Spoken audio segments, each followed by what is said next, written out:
Good morning, and once again I am back in sunny Milton Keynes. Even we have the sun this time for real, because I am back at WargamesWorkshop in Milton Keynes to play another one of these tournaments. Now, when I first started doing the videos of these tournaments, I thought it'd just be a little bit of fun. I might do it once or twice, but it turns out I might actually do these semi-regularly. There's a tournament every month here.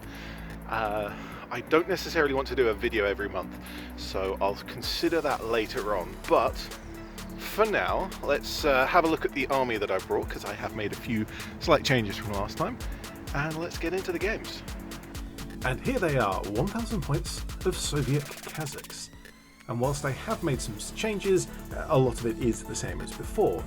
But I did remember to bring my officer this time. There's an anti-tank rifle, not taken one of those before.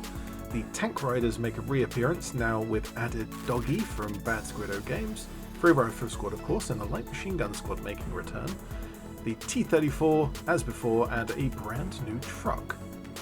Support weapons are largely the same, ZiS-3 with the Komsomolets as the tow, medium mortar and ampule mortar, with half-size NKVD squad just to use up the last few points.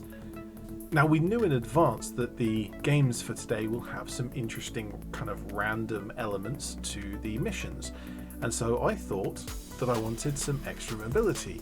Between the 6 model transport of the Komsomolets, a full squad on the truck, and the tank riders, I hoped that I'd at least be able to get to any objectives that I might need to. Don't think that went to plan, but we can talk about that momentarily. But let's get on with the first game, and it is the meeting engagement, which is the same as the previous tournaments. However, this time we have the extra mission cards, randomly selected each turn, and you can score an extra 3 victory points each turn. Our board here is fighting over a river, which provided a big stripe of open ground with lots of cover on each side, running the risk of the game turning into firefight tennis. The Komsomolets was needed to move the ZiS-3, and my truck got taken out pretty much in the first turn, leaving only the tank riders as my mobile element. The tank rider squad destroyed everything they came across, but that wasn't actually very much, and especially after the T-34 went down, they were pretty much high and dry, well, low and wet because they were in a river. In terms of the normal objectives, we were relatively close. However, the new cards really swung the game, taking me from what would have been maybe a minor loss or a draw into a devastating defeat for me. My opponent was of course good-natured, very specific about the rules, and that's good practice for me to nail down the specifics of a lot of this game. I've played enough that I really shouldn't be guessing so much. Game 2 against some Germans with a missing wheel. My cards for the first turn included 2 for owning the table quarters that I started the game on, meaning that I couldn't possibly have failed them. I'll touch on this issue with the whole card thing at the end of the video. I put most of my anti-tank elements to the right of the board, which never saw an enemy model for the whole game, although the ampule mortar did own one of the objectives the entire time, getting quite a few points. My left was really where the fun happened. Most of my opponent's infantry, and naturally my tank riders up in the middle causing havoc. They do prefer street fighting than open ground after all. My opponent had a Stu and an 88, quite threatening, but turned out to not be all that dangerous. The SPG spent half the game not arriving on the board, and then when it did, it missed, and then after that it went down after having a single pin. My Inex squad, strangely enough, took the middle of the board, and when several cards in a row giving me endless points for that center objective, this just by itself won me the game, even though with the normal rules this probably would have resulted in me losing.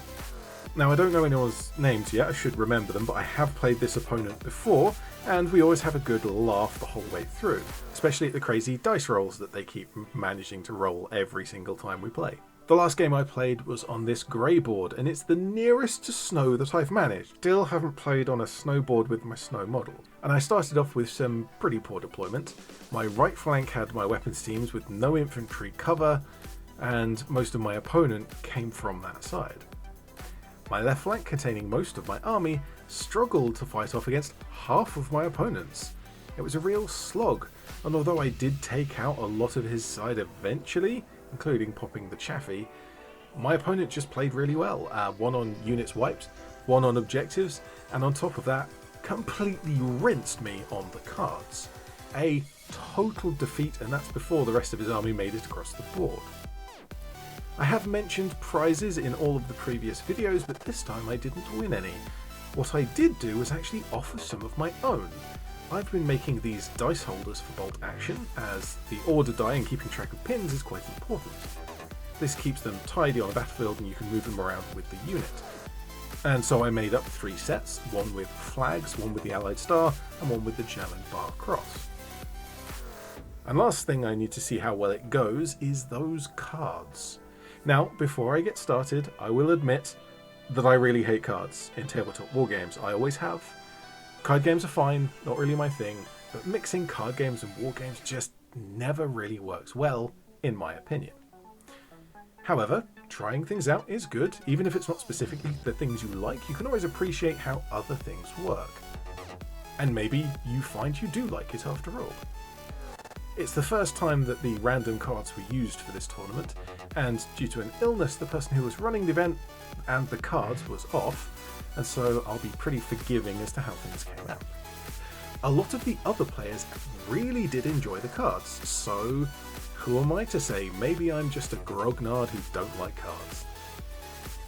Feel free to discuss the cards in the comments section below, or the actual point of this video, the Tournament of November, and the links in the description have been changing as the social media space seems to be unsettled recently.